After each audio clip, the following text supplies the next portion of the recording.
Ben Orford and we're going to show you how to sharpen a parang. Now our style of parang has a slightly different grind to most. It has a nice flat section of bevel here near the handle for control cuts, and then a nice long convex grind on the rest of the bevel, which allows you to get it really sharp and it gives you plenty of strength.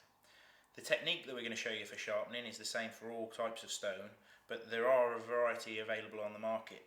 So you can use a fairly conventional bench stone, either a Japanese water stone or an oil stone. You can even use these double-sided diamond stones, again very convenient.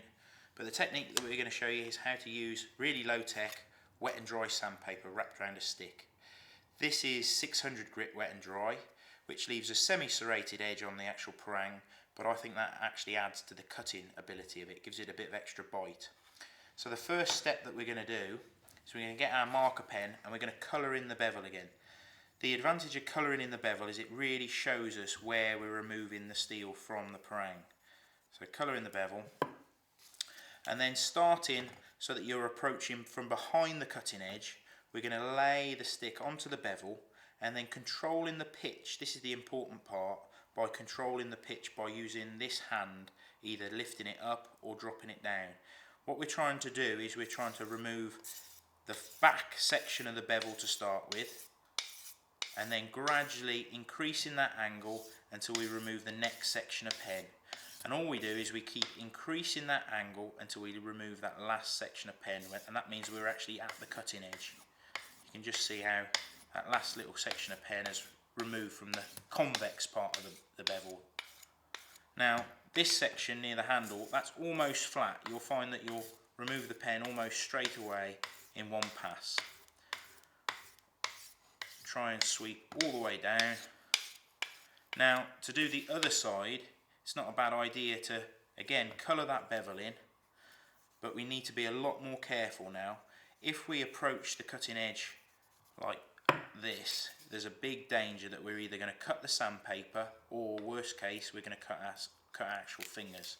So the safest method is to actually turn it round, support the parang on our forearm like this, and then we can do exactly the same method, increasing that angle with our backhand, but we're always going to be nice and safe. So if we slip, we're not going to cut ourselves.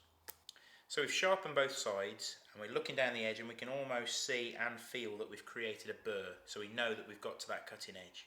If you find that when you're looking down it you can see any light spots bouncing back at you, I'd repeat the process. To try and remove that burr now, the best thing to do is to actually use a strop. So a strop is a piece of wood with a bit of leather stuck on there that we've actually charged with either some honing paste, some brasso, any kind of fine abrasive. Now using the strop, we're going to pretty much repeat the same process that we did with the sandpaper, but really making sure that we only come away from the cutting edge and we're actually lifting the strop off and away on the return. We don't want to cut into the leather. So gently strop from one side, then turn it round and strop from the other side. This removes the burr and leaves a really nice polish on that cutting edge. Now up until recently that's all I used to do. Strop with leather with honing paste, and that would be enough to remove the burr. What I've found in the last few days is that using a piece of newspaper wrapped around a board or wrapped around another strop, the more black ink the better. If you then repeat the stropping process on the newspaper, it gives an even better, finer edge to your machete or your parang. So very carefully, one side and then the other side, always making sure that you're going away from the cutting edge. This removes any slight burr that's left, but puts a really nice polish onto that blade. We can then have a look down it, check that there's no light spots, and then carefully by running your thumb off the cutting edge and just gently pushing up onto the edge itself, you can feel that it's got a little bit of bite. The ultimate test is always going to be the paper test. So we can get another sheet of newspaper and we can just run it through and see that it's leaving a nice fine shaving. If you find that it catches or snags or tears the paper, just have another look down that cutting edge and make sure that you've removed any burr. It's sometimes worth just giving it another go. So that's how to sharpen it.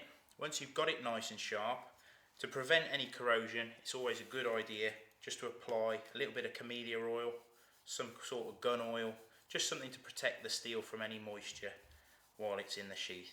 So apply a little bit of oil like that, and then we can pop it back in the sheath and we know that it's ready when we need it. Now with the sharpening procedure, I always say a little and often. So just before we take this out in the morning, I'd give it a good sharpen, and every time I sit down, you know, lunchtime, things like that, just give it a little touch up with the old sandpaper, and it's always going to be really nice and sharp.